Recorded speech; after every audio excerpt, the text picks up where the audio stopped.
ಜಾಣ್ತನನ ಇದಕ್ಕೆ ಹೇಳೋದು ಗುರಿ ತಪ್ಪದಿರೋ ಬುದ್ಧಿವಂತ ಅಂತ. ನಾನು ಆ ಬಾಲಶಿವನ ದಾರಿಗೆ ಅಡ್ಡಿ ಮಾಡಿದೆ.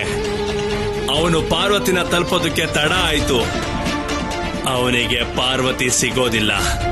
ಜೊತೆಗೆ ನನ್ನ ಅಮರತ್ವ ನಾಶ ಆಗೋ ಸಂಕಷ್ಟನೂ ಉಳಿಯೋದಿಲ್ಲ.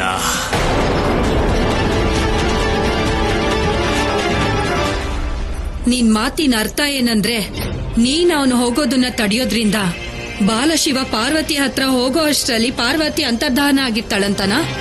ಸರಿಯಾಗಿ ಅರ್ಥ ಮಾಡ್ಕೊಂಡ್ರಿ ಅಮ್ಮ ನೀವು. ಅದೇ ನನ್ನ ಮಾತಿನ ಅರ್ಥ.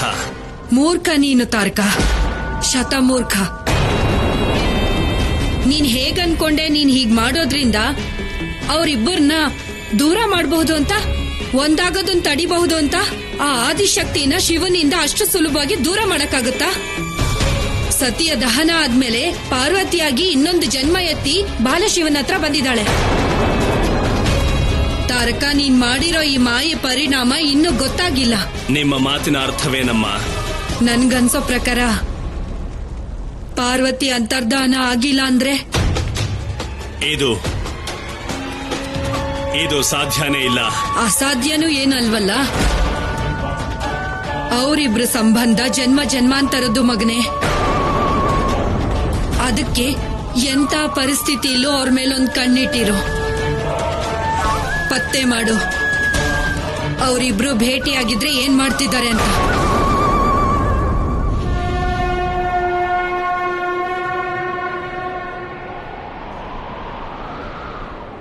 ಗೆಳತಿ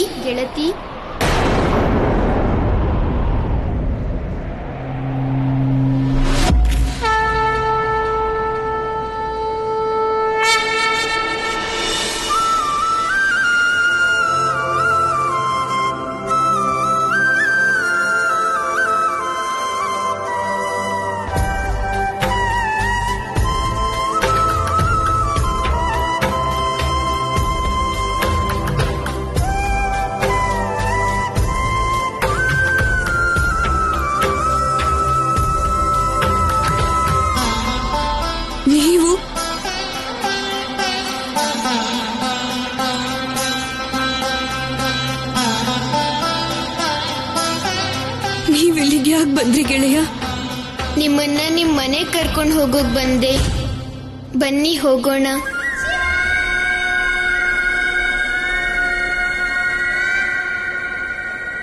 ನನಗೆ ಯಾವ ಮನೇನೂ ಇಲ್ಲ ಗೆಳೆಯ.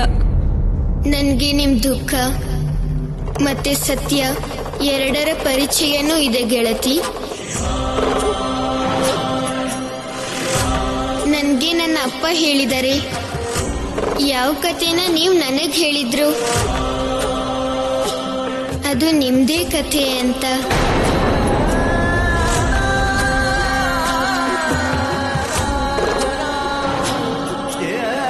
ಹಿಂದಿನ ಜನ್ಮದಲ್ಲಿ ನೀವೇ ಸತಿಯಾಗಿದ್ರಿ, ಮತ್ತೆ ಈ ಜನ್ಮದಲ್ಲಿ ನಿಮ್ ಮಹಾದೇವ ನಿಮ್ಮಿಂದ ದೂರ ಆಗಿದ್ದಾರೆ.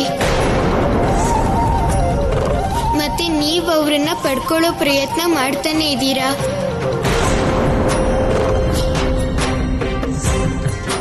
ನಾನ್ ನಿಮಗ್ ಮಾತು ಕೊಡ್ತಾ ಇದ್ದೀನಿ. ನಾನ್ ನಿಮ್ಮ ಮಹಾದೇವನ ನಿಮ್ ಹತ್ರ ಕರ್ಕೊಂಡ್ ಬರೋ ಎಲ್ಲಾ ಪ್ರಯತ್ನ ಮಾಡ್ತೀನಿ ಗೆಳತಿ.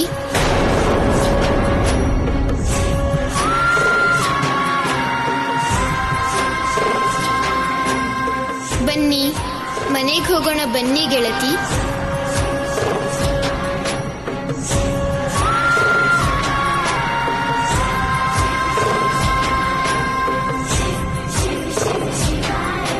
ಮಾತು, ನೀವು ನಿಮ್ಮ ಮಾತನ್ನ ನಡೆಸೋದಕ್ಕಾಗೋದಿಲ್ಲ. ಆದ್ರೆ ಯಾಕೆ ಗೆಳತಿ, ನಿಮ್ಗೆ ನಿಮ್ ಗೆಳೆಯನ್ ಮೇಲೆ ವಿಶ್ವಾಸ ಇಲ್ವಾ? ನಿಮ್ ಶಿವನ್ ಮೇಲೆ ನಂಬಿಕೆ ಇಲ್ವಾ? ಮಹಾದೇವ, ನನ್ನ ವಿಶ್ವಾಸ ನೀವೇ. ಆದ್ರೆ ನೀವೇ ನಿಮ್ಮಲ್ಲೇ ನಿಮ್ಮನ್ನ ಹುಡ್ಕೋ ಪ್ರಯತ್ನ ಹೇಗ್ ಮಾಡ್ತೀರಾ? ನೀವೇ ಸ್ವಯಂಭೂ ಆಗಿದ್ದು ಏನೂ ನೆನಪಿಲ್ಲ ಮಹಾದೇವ.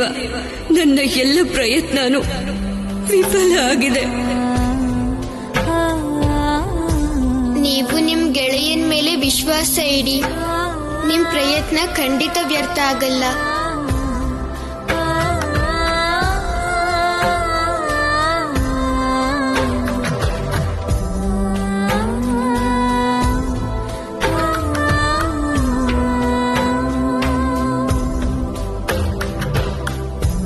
ನೀವ್ ಕೊಟ್ಟ ಮಾತನ್ನ ನಾನು ನಂಬ್ತೀನಿ ಗೆಳೆಯ. ನಾನ್ ನಿಮ್ ಜೊತೆ ಮತ್ತೆ ಬರ್ಲೇಬೇಕು.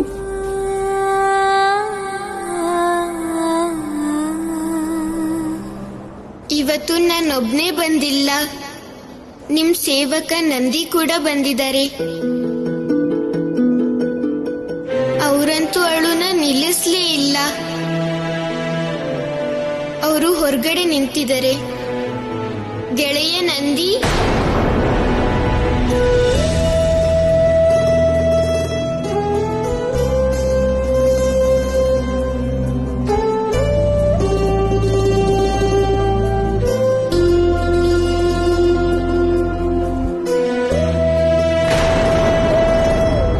ಮಾತೆ, ನೀವು ನಮ್ಮನ್ನ ಬಿಟ್ಟು ಅಮರ್ನಾಥ್ಗೂ ಹೇಗೆ ಯಾಕೆ ಬಂದ್ರಿ? ನಾವೆಲ್ಲ ನಿಮ್ಮನ್ನ ಎಷ್ಟು ಹುಡುಕಿದ್ವಿ. ಕೊನೆಗೆ ಪ್ರಭುಗಳೇ ನಿಮ್ಮನ್ನ ಹುಡುಕಿದ್ರು. ಬನ್ನಿ ಮಾತೆ, ನಮ್ ಜೊತೆ ಹೊರಟು ಬನ್ನಿ. ನಾವು ಪ್ರಭುಗಳ ಜೊತೆನೇ ಇದ್ದು ಅವರನ್ನ ಪಡ್ಕೊಳ್ಳೋ ಪ್ರಯತ್ನ ಮಾಡೋಣ ಮಾತೆ.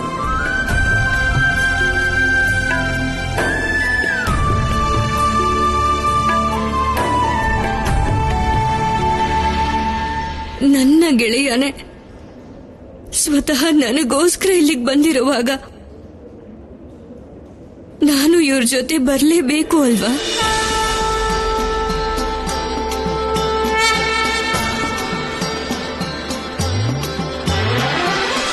ನಿಮಗೆ ಬಹಳ ಬಹಳ ಧನ್ಯವಾದ ಮಾತೆ.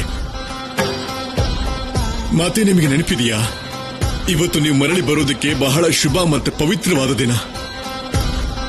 ಇವತ್ತು ಪಾಲ್ಗುಣಿ ಮಾಸದ ಹುಣ್ಣಿಮೆಯ ದಿನ, ಹೋಕುಳಿ ಹಬ್ಬದ ಪ್ರಾರಂಭ. ನಾನು ನಿಮ್ಮಿಬ್ಬರಲ್ಲೂ ಬೇಡ್ಕೊಳ್ತೀನಿ, ನಾವು ಕಾಶಿಗೆ ಹೋಗೋ ದಾರಿಯಲ್ಲೇ ಮನೆಗೆ ಹೋಗೋಣ. ನೀವು ಅನುಮತಿ ಕೊಡಿ ಮಾತೆ.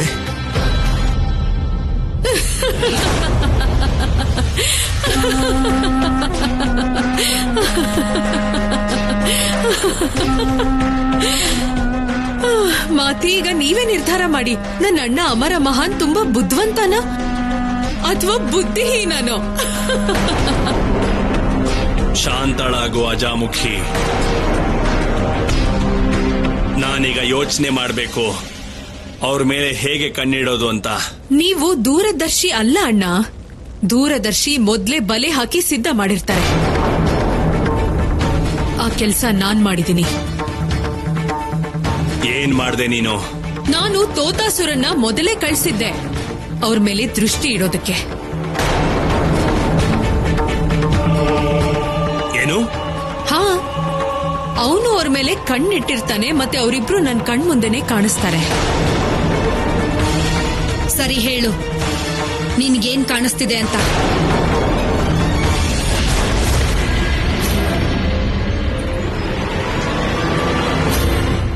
ನನಗ್ ಕಾಣಿಸ್ತಿದೆ ಬಾಲಶಿವ ಪಾರ್ವತಿ ಮತ್ತೆ ನಂದಿ ಜೊತೆ ಕಾಡಲ್ಲಿ ಹೋಗ್ತಿದ್ದಾನೆ.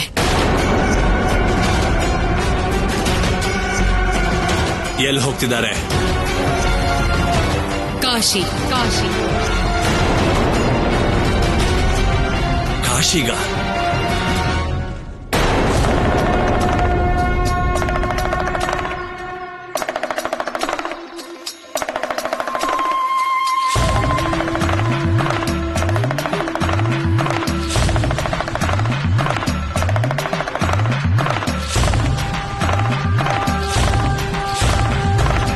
ಗೆಳತಿ,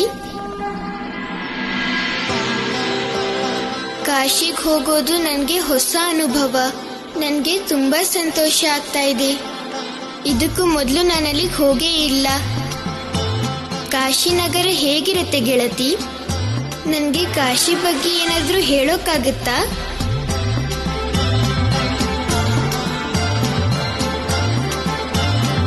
ಮಹಾದೇವ, ನೀವು ನಿಮ್ಮ ಪ್ರೀತಿಯ ನಗರದ ಬಗ್ಗೆ ಕೇಳ್ತಿದ್ದೀರಾ.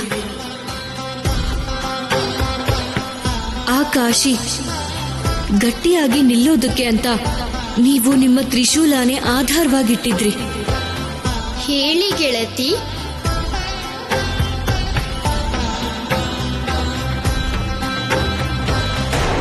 ಕೈಲಾಸದ ನಂತರ ಕಾಶಿನೇ ನನ್ನ ಮತ್ತೆ ಮಹಾದೇವನ ಪ್ರೀತಿಯ ಜಾಗ. ಈ ಕಾರಣಕ್ಕಾಗಿ ಕಾಶಿ ಇಡೀ ಜಗತ್ತಿನಲ್ಲೇ ಬಹಳ ಪವಿತ್ರವಾದ ಸ್ಥಳ. ಸಮಸ್ತ ದೇವಿ ದೇವತೆಗಳು ಇಲ್ಲೇ ವಾಸ ಮಾಡ್ತಾರೆ. ಋಷಿ ಮುನಿಗಳಿಗಂತೂ ಇದು ಸ್ವರ್ಗಕ್ಕಿಂತ ಹೆಚ್ಚು. ಸಂಸಾರ ವಾಸಿಗಳಿಗಿದು ಮೋಕ್ಷದ ದ್ವಾರ ಪ್ರಭು.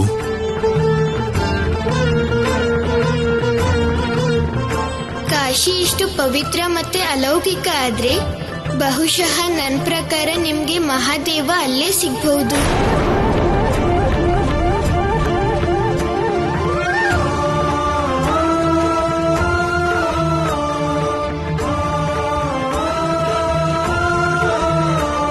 ಮಹಾದೇವ ನನ್ನ ಜೊತೆಗೆ ಇದ್ದಾರೆ ಗೆಳೆಯ.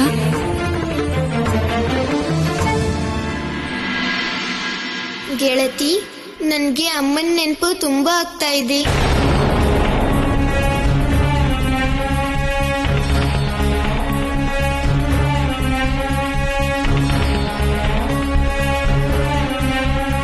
ಒಂದ್ ವೇಳೆ ಕಾಶಿಗೆ ಹೋಗೋದನ್ನೇ ಬಿಟ್ಟು ಇವರು ಸತಿ ಅನಸೂಯ ಹತ್ರ ಹೋಗ್ತಾರೋ ಹೇಗೆ? ಅಮ್ಮ ಜೊತೆಲಿದ್ರೆ ತುಂಬಾ ಸಮಾಧಾನ ಆಗತ್ತೆ ಅಲ್ವಾ ಗೆಳತಿ? ಅವ್ರಿಗೂ ಬರೋಕ್ ಹೇಳ್ತೀನಿ. ಆದ್ರೆ ಪ್ರಭು, ನೀವವ್ರನ್ನ ಹೇಗ್ ಕರೀತೀರಾ? ನಾವು ನಮ್ಮ ವಾಸಸ್ಥಳದಿಂದ ತುಂಬಾ ದೂರ ಇದ್ದೀವಿ.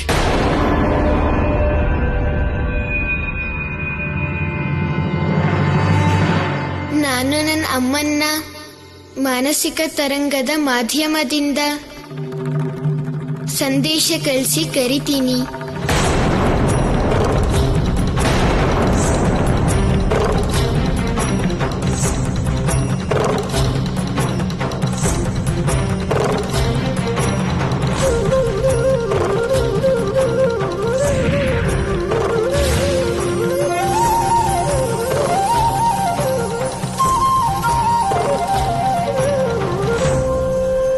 ನಾನು ನಿರ್ಧಾರ ಮಾಡಿದ್ದೀನಿ ಋಷಿವರ್ಯ. ಯಾವ ನಿರ್ಧಾರ ಮಾಡಿದಿರಾ ದೇವಿ? ಒಂದ್ ವೇಳೆ ನಂದಿ ಶಿವನನ್ನ ಕರ್ಕೊಂಡು ಸಂಜೆ ಒಳಗೆ ಬರ್ದೇ ಇದ್ರೆ ಆಗ ನಾವೆಲ್ಲ ಬೆಳಗ್ಗೆನೆ ಶಿವನನ್ನ ಹುಡ್ಕೊಂಡು ಹೋಗೋಣ. ಖಂಡಿತ ದೇವಿ. ಅಮ್ಮ, ಅಮ್ಮ, ಶಿವನ ಸಂದೇಶ ಬರ್ತಿದೆ ಋಷಿವರ್ಯ. ಮತ್ತೆ ಮಾತಾಡಿ ಅವನ ಹತ್ರ.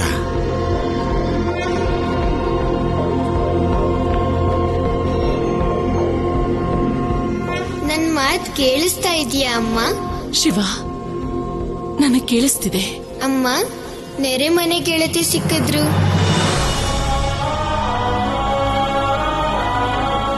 ಈಗ ಅವ್ರ ಜೊತೆ ಮನೆಗ್ ಬರ್ತಾ ಇದ್ದೀನಿ. ಋಷಿವರ್ಯ, ಶಿವ ದೇವಿ ಪಾರ್ವತಿ ಜೊತೆಗೆ ಮನೆಗೆ ಬರ್ತಿದ್ದಾನೆ. ಹೌದಾ? ಶಿವ, ಇದು ಸಂತೋಷ ಪಡುವಂತ ವಿಷಯ. ನೀನು ಬೇಗ ಬಂದ್ಬಿಡು, ನಾನು ನಿನಗೆ ಇಷ್ಟವಾದ ಅಡಿಗೆನೆಲ್ಲ ಮಾಡ್ತೀನಿ. ಬೇಡ ಅಮ್ಮ, ನೀವು ನನಗೆ ಅಡ್ಗೆ ಮಾಡಿಡೋದ್ ಬೇಡ. ನಾನು ಮನೆಗ್ ಬರೋದು ತಡ ಆಗ್ಬೋದು ಅಮ್ಮ. ಬರೋದು ತಡ ಆಗತ್ತಾ? ಆದ್ರೆ ಯಾಕೆ? ಯಾಕಂದ್ರೆ ನಾನು ಗೆಳತಿ ಜೊತೆ ಕಾಶಿ ನೋಡಕ್ ಹೋಗ್ತಿದ್ದೀನಿ.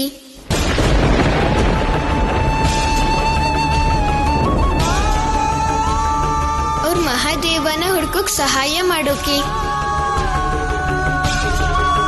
ನಾನು ಅವ್ರಿಗೆ ಮಾತು ಕೊಟ್ಬಿಟ್ಟಿದ್ದೀನಿ. ಆದ್ರಿಂದ ನಿಮ್ ಹತ್ರ ಅನುಮತಿ ತಗೊಳ್ದೆ ನಾನು ಹೋಗ್ತಾ ಇದ್ದೀನಿ. ಮತ್ತೆ ನಿಮಗ್ ಗೊತ್ತಾ ಅಮ್ಮ, ಅಲ್ಲಿ ಕಾಶಿಲಿ ರಂಗೋತ್ಸವ ಆಗ್ತಾ ಇದೆ.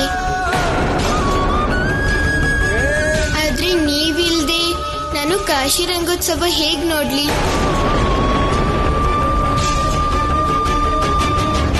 ಆಸೆ ಏನು ಅಂತಂದ್ರೆ ನೀವೆಲ್ಲರೂ ಒಟ್ಟಿಗೆ ಕಾಶಿ ರಂಗೋತ್ಸವಕ್ಕೆ ಬನ್ನಿ. ಆಗ ನಾವಲ್ಲಿ ಕಾಶಿ ಹೋಳಿನ ಆಚರಿಸಬಹುದು.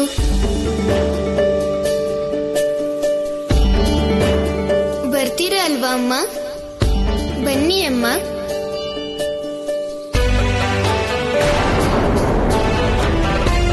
ಋಷಿವರ್ಯ, ಶಿವ ನಮ್ಮನ್ನೆಲ್ಲ ಕಾಶಿ ಕರೀತಿದ್ದಾನೆ. ಹೌದಾ?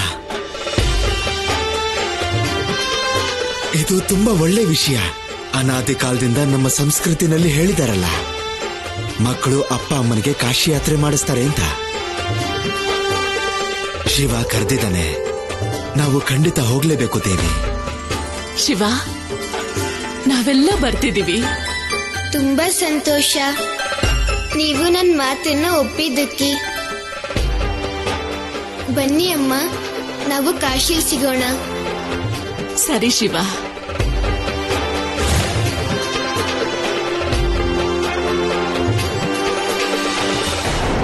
ಗೆಳತಿ, ನಾನು ಅಮ್ಮನ್ಗೆ ಮಾನಸಿಕ ಸಂದೇಶ ಕಳಿಸಿದ್ದೀನಿ. ಅಮ್ಮ ಎಲ್ಲರ ಜೊತೆ ಕಾಶಿಗೆ ಬರ್ತಿದ್ದಾರೆ. ಎಷ್ಟು ಸಂತೋಷ ಆಗುತ್ತೆ ನನ್ನ ಅಮ್ಮ ಮತ್ತೆ ನನ್ನ ಅಪ್ಪನ ಉಪಸ್ಥಿತಿಲಿ ನಿಮ್ಗೆ ನಿಮ್ ಮಹಾದೇವ ಕೂಡ ಸಿಕ್ಬಿಟ್ರೆ.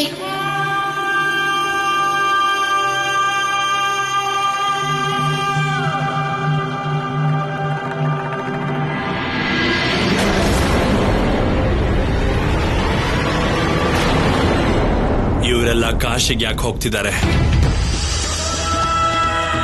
ಹೋಳಿ ನೋಡಕ್ ಹೊರಟಿದ್ದಾರೆ. ಹೋಳಿ ನೋಡೋ ಅರ್ಥ ಏನಂದ್ರೆ ಬಾಲಶಿವನ ನೆನಪು ಮತ್ತೆ ವಾಪಸ್ ಬರೋ ಅವಕಾಶ ಹೆಚ್ಚಿದೆ. ಒಂದು ವೇಳೆ ಅವನಿಗೆ ಆ ನೆನಪುಗಳು ಬಂದ್ರೆ ಅವನು ಮಹಾದೇವನ ವಾಸ್ತವಿಕ ರೂಪನ ಪಡ್ಕೊಂಡ್ಬಿಡ್ತಾನೆ. ಹಾ, ಅದೇ ಭಯ ಇರೋದು. ಅಮ್ಮ, ಅವನೇನಾದ್ರೂ ಮಹಾದೇವನ ವಾಸ್ತವಿಕ ರೂಪಕ್ಕೆ ಬಂದ್ಬಿಟ್ರೆ ಅವನು ಪಾರ್ವತಿ ಜೊತೆ ಮದುವೆ ಆಗಿ ಗೃಹಸ್ಥನಾಗ್ಬಿಡ್ತಾನೆ. ಖಂಡಿತ ಆಗ್ತಾನೆ. ಆಗ ನಮಗ್ ತೊಂದರೆ ಆಗುತ್ತೆ. ಅವನಿಗೆ ಸಂತಾನ ಆಗೋದ್ರ ಅರ್ಥ ಇಷ್ಟೇ ತಾರಕ, ನಿನ್ನ ಮೃತ್ಯುವಿನ ಜನ್ಮ ಅಂತ. ನನ್ನ ಮೃತ್ಯುವಿನ ಜನ್ಮ ಆಗೋದಕ್ಕೆ ನಾನು ಬಿಡೋದಿಲ್ಲ. ಈಗ ಅವರನ್ನ ನೀವ್ ಹೇಗ್ ತಡಿತೀರಾ? ಅವರು ಕಾಶಿ ಕಡೆ ಹೊರಟಾಗಿದೆ. ನಾನು ಯೋಚನೆ ಮಾಡ್ಬೇಕು. ನಾನ್ ಯೋಚನೆ ಮಾಡಿದ್ದೀನಿ. ಹೇಳಿ ಅಮ್ಮ. ನೀನು ಬಾಲಶಿವನ್ನ ತಡೆಯೋದಿಲ್ಲ. ನೀನ್ ತಡಿಬೇಕಾಗಿರೋದು ಅವನಮ್ಮ ಅನಸೂಯನ. ಯಾಕೆ ಅಂದ್ರೆ ಅವಳನ್ನ ತಡೆದ್ರೆ ಆ ಬಾಲಶಿವನ್ನು ತಡೆದ ಹಾಗೆ.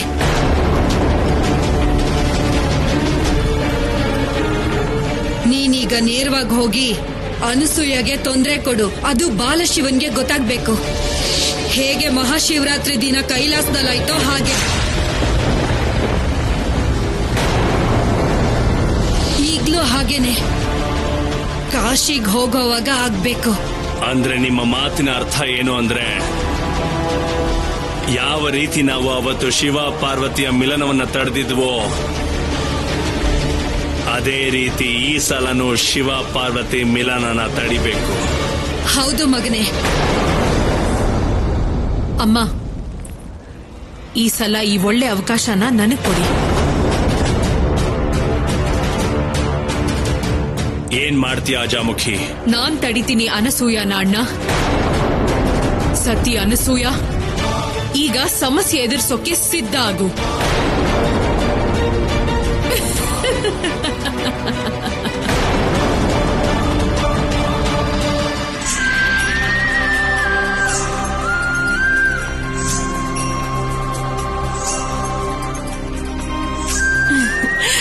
ಎಲ್ರಿಗೂ ಒಂದೊಂದ್ ಜೊತೆ ವಸ್ತ್ರ ಇದೆ.